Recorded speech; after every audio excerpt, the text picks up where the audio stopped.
നമസ്കാരം ഗൈസ്, ഞാൻ നിങ്ങളെ സ്വന്തം എസ്.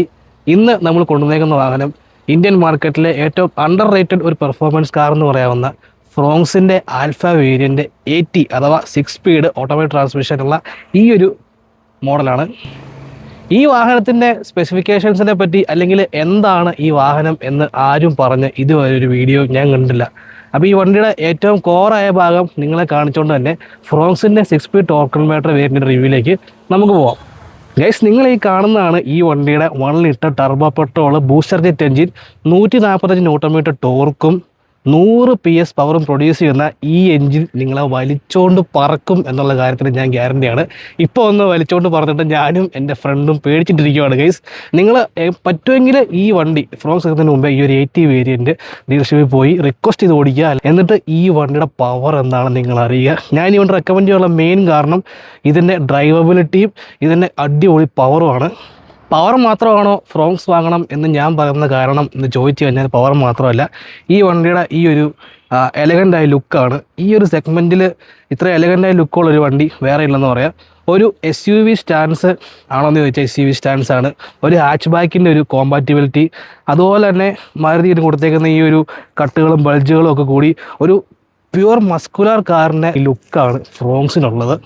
ഫ്രോങ്സിന് ഒരു SUV തോന്നാൻ വേണ്ടി നമ്മുടെ മാരുതി കൊടുത്തേക്കുന്ന കാര്യങ്ങളെന്ന് പറഞ്ഞു കഴിഞ്ഞാൽ ഈ ഒരു മെയിനായിട്ട് ഈ റൂഫ് റെയിൽ, അതുപോലെ തന്നെ ഈ ബോഡിയിലെ സൈഡ് ക്ലാഡിങ്ങിൻ്റെ ഭാഗം അത് ഈ ബ്ലൂ ബ്ലാക്ക് ആയതുകൊണ്ട് നമുക്ക് അറിയുന്ന കാര്യം ഡൗട്ടാണ്. പിന്നെ ഈ ഒരു സൈഡിലെ ഈ ഒരു സ്കിഡ് പ്ലേറ്റ് പോലത്തെ ഒരു ഭാഗം, അതുപോലെ ബാക്കിയിലെ ഈ ഒരു വലിയ സ്കിഡ് പ്ലേറ്റ് പോലത്തെ ഭാഗം, ഈ ഒരു സ്കിഡ് പ്ലേറ്റ് വെച്ചിട്ട് ഫ്രോങ്സ് ഞാൻ പലനെ പോകുമ്പോൾ കാണുമ്പോൾ ഇങ്ങനെ ഓർക്കും ഈ സ്കിഡ് പ്ലേറ്റ് എന്ന് പറഞ്ഞ സാധനം എത്രത്തോളം ആ ഒരു SUV ലുക്കിലേക്ക് കോൺട്രിബ്യൂട്ടിങ് ആണെന്ന്. പിന്നെ ഇതിലൊരു മെയിൻ സംഭവമാണ് ഈ കണക്റ്റഡ് ടെയിൽ ലാമ്പ്. അത് നമുക്ക് സീറ്റ ആൽഫ വേരിയൻസിന് മാത്രമേ വരുന്നുള്ളൂ. അപ്പോൾ ഈ ഒരു കണക്റ്റഡ് ടെയിൽ ലാമ്പ് ആണെങ്കിൽ പോലും ബാക്കിൽ നിന്ന് ഈ വണ്ടിയുടെ ലുക്ക് അടിപൊളിയാക്കാൻ സഹായിക്കുന്ന കാര്യങ്ങളാണ്. പിന്നെ ഈ ഒരു റിയർ വൈപ്പർ, ഇപ്പോൾ ഞാനത് നേരത്തെ വണ്ടിക്കില്ലായിരുന്നു. ഇപ്പോൾ റിയർ വൈപ്പർ ഞാൻ യൂസ് ചെയ്യുമ്പോഴത്തേനും വളരെ യൂസ്ഫുള്ളായ ഒരു ഫീച്ചറാണ് റിയർ വൈപ്പർ. കാരണം നമ്മളൊരു വലിയ മഴയത്തൊക്കെ പോയി കഴിഞ്ഞാൽ നമുക്ക് ബാക്കി വരുന്ന വണ്ടി കാണത്തില്ല. ഒരു ബാക്കൊരു വണ്ടി വന്നു കഴിഞ്ഞാൽ അത് എവിടെയാണ് നിൽക്കുന്നത്, എങ്ങനെയാണ് നിൽക്കുന്നത്, ഈ ക്യാമറ നോക്കി നമുക്ക് അറിയാൻ പറ്റത്തില്ല. ഇപ്പോൾ റിയർ വൈപ്പർ ഉണ്ടെങ്കിൽ ജസ്റ്റ് ഒന്ന് ഓണായി കഴിഞ്ഞ് കഴിഞ്ഞാൽ നമുക്ക് ഇവിടെ ഒരു വ്യൂ കിട്ടുകയും ബാക്കി വരുന്ന വണ്ടിയുടെ മൂവ്മെൻറ്റ്സ് നമുക്ക് ജഡ്ജ് ചെയ്ത് നന്നായിട്ട് ഈ വണ്ടി ഓടിക്കാൻ പറ്റുകയും ചെയ്യും. പിന്നെ ഈ സൈഡ് പ്രൊഫൈലിൽ ഫ്രോങ്സിൻ്റെ മെയിൻ പോസിറ്റീവ് എന്ന് പറഞ്ഞു കഴിഞ്ഞാൽ ഈ ഒരു SUV ലുക്ക് തന്നെയാണ്. ഗ്രൗണ്ട് ക്ലിയറൻസ് കുറച്ച് കൂടുതലായതുകൊണ്ട് എന്നെപ്പോലെ ബലഹീനം കൊണ്ടെടുക്കുമ്പോൾ അടി തട്ടുമോ എന്ന പേടിയില്ലാതെ ഫ്രീ ആയിട്ട് ഫ്രോങ്സിൽ നമുക്ക് ഏത് കാട്ടിക്കൂടെ കയറി പോകാൻ പറ്റും. ഈ സൈഡിലത്തെ ഈ ഫ്രണ്ടിലെ ഈ ഒരു ബൾജ് ചെയ്ത് നിൽക്കുന്ന ഈ ഒരു പോർഷനും, അതുപോലെ ഈ ബാക്കിലെ ഈ ഒരു സി പില്ലറിലേക്ക് ഈ മിഡിലിൽ നിന്ന് ബൾജ് ചെയ്യുന്ന ഈ ഒരു പോർഷനും, അതുപോലെ ഈ ക്ലാഡിങ്ങിൻ്റെ മുകളിൽ ഈ ഒരു കട്ടിങ്ങും എല്ലാം കൂടെ കൂട്ടി ഒരു പ്രോപ്പർ മസ്കുലർ ലുക്കാണ് ഫ്രോങ്സിന് കമ്പനി പ്രൊവൈഡ് ചെയ്തിരിക്കുന്നത്. ഫ്രോങ്സിൻ്റെ ഇൻറ്റീരിയറിലെ കാര്യങ്ങൾ നോക്കിക്കഴിഞ്ഞാൽ മെയിനായിട്ട് ഈ ഒരു 80 വേരിയൻറ്റിൽ എനിക്ക് എടുത്ത് പറയാനുള്ള കാര്യം എന്ന് പറഞ്ഞു കഴിഞ്ഞാൽ ഇതിൻ്റെ ഈ ഒരു പാഡൽ ഷിഫ്റ്റേഴ്സാണ്.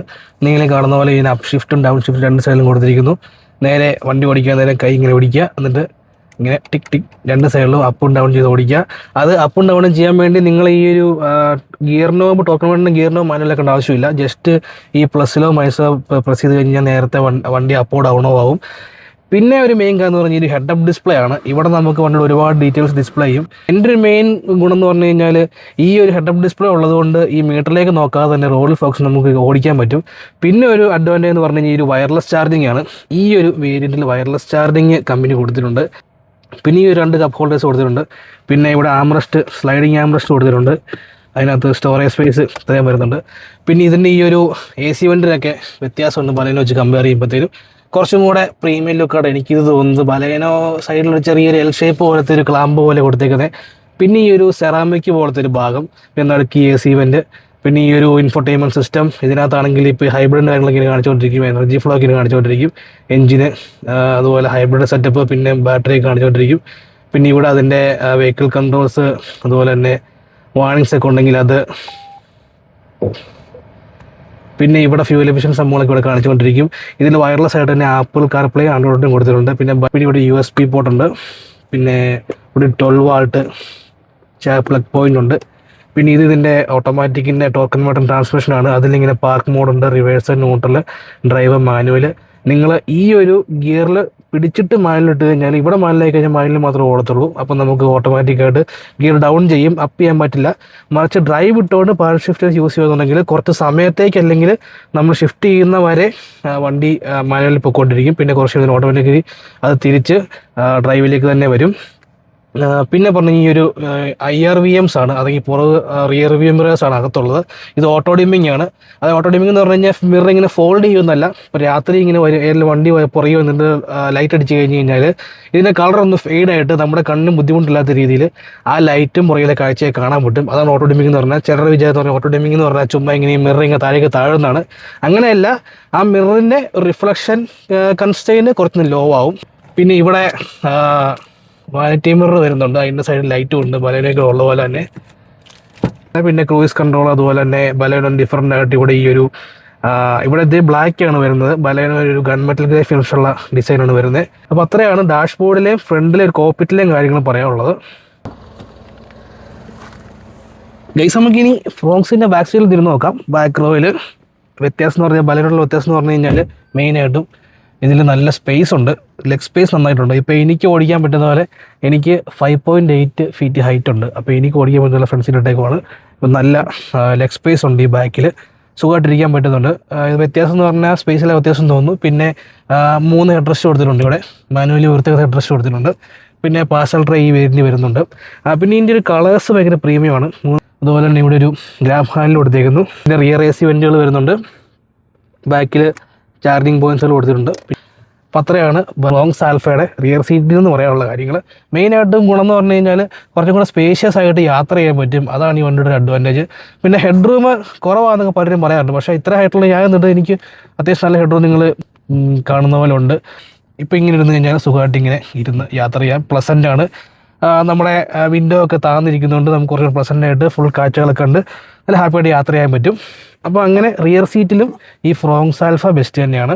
ഗൈസ്, നമുക്ക് ഈ 6 സ്പീഡ് 80 അഥവാ ടോർക്ക് കൺവേർട്ടർ ഗിയർ ബോക്സ് ഓടിക്കുമ്പോൾ എങ്ങനെയുണ്ടെന്ന് നോക്കാം. വാ, നമ്മൾ നേരെ പാർക്കിട്ടു. ഇവിടെ ചെറിയ ബട്ടണുണ്ട്, ഈ ബട്ടണെ ജസ്റ്റ് ഒന്ന് പ്രസ് ചെയ്തുകൊണ്ട് നേരെ ഡ്രൈവിലേക്ക് ഇടുക. അപ്പോൾ വണ്ടി ഡ്രൈവായി, മീറ്ററിലേക്ക് ഡ്രൈവ് എന്ന് പറഞ്ഞ് കാണിക്കും. അത് നമ്മൾ പയ്യെ കാല് കൊടുത്താൽ വണ്ടി ഇങ്ങനെ പയ്യെ മൂവ് ആവും.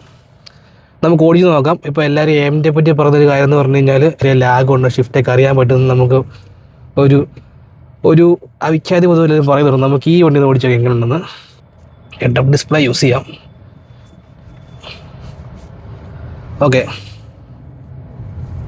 സെക്കൻഡ് ഗിയർ, തേർഡ്,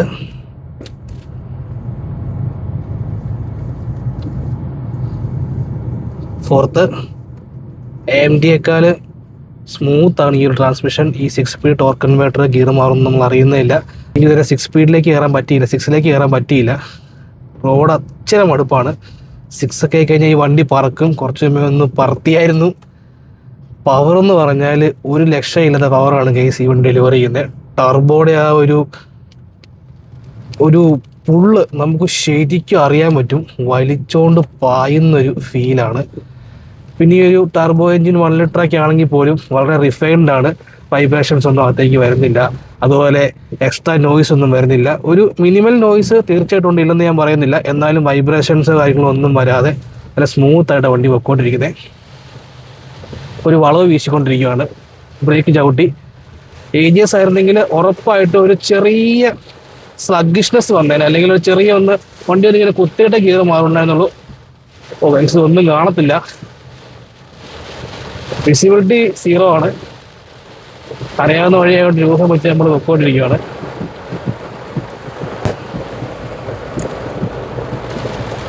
ഗ്യാസ് ഇപ്പോൾ ഒരു കയറ്റം നമ്മൾ വലിച്ചുകൊണ്ടിരിക്കുകയാണ്. വണ്ടി ഗിയർ മാറും, നമ്മളൊന്നും അറിയുന്നില്ല, വളരെ സ്മൂത്താണ്.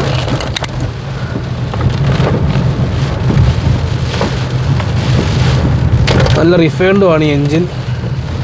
3 സിലിണ്ടർ ആണ്, 1 ലിറ്റർ ആണെന്നും പറഞ്ഞ് ഈ എൻജിൻ്റെ ഒരു പെർഫോമൻസിനെയോ അല്ലെങ്കിൽ റിഫൈൻമെൻറ്റിനോ ഒന്നും ആരും ചോദ്യം ചെയ്യേണ്ട ആവശ്യമില്ല എന്നാണ് എനിക്ക് പറയാനുള്ളത്.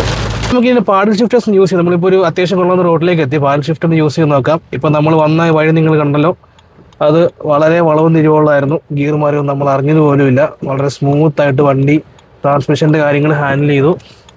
ഇനിയിപ്പോൾ നമുക്ക് ഈ വണ്ടി മാനുവലാക്കാൻ വേണ്ടി ജസ്റ്റ് ഈ ഒരു പാഡിൽ ജസ്റ്റ് ഒന്ന് ക്ലിക്ക് ചെയ്താൽ മതി. ഇപ്പോൾ തേർഡാണ്.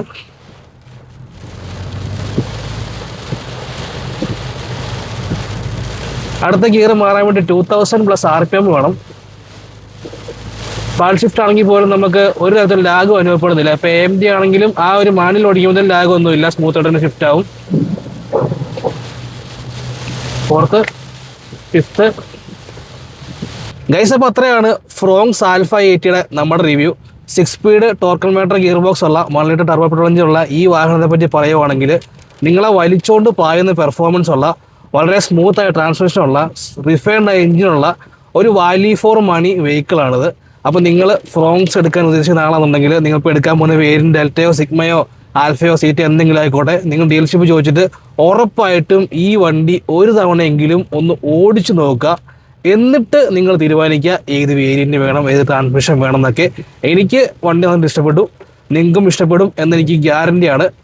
അപ്പം അത്രയാണ് നമ്മുടെ ഫ്രോങ്സിൻ്റെ വീഡിയോ. നിങ്ങൾക്ക് വീഡിയോ ഇഷ്ടപ്പെട്ട് നിങ്ങൾ ലൈക്ക് ചെയ്യുക, ഷെയർ ചെയ്യുക, ചാനൽ സബ്സ്ക്രൈബ് ചെയ്യുക, ബെൽ ബട്ടൺ അമർത്തുക, സപ്പോർട്ട് ചെയ്യുക. അപ്പോൾ ഞാൻ നിങ്ങളുടെ സ്വന്തം SB സൈനിങ് ഓഫ്.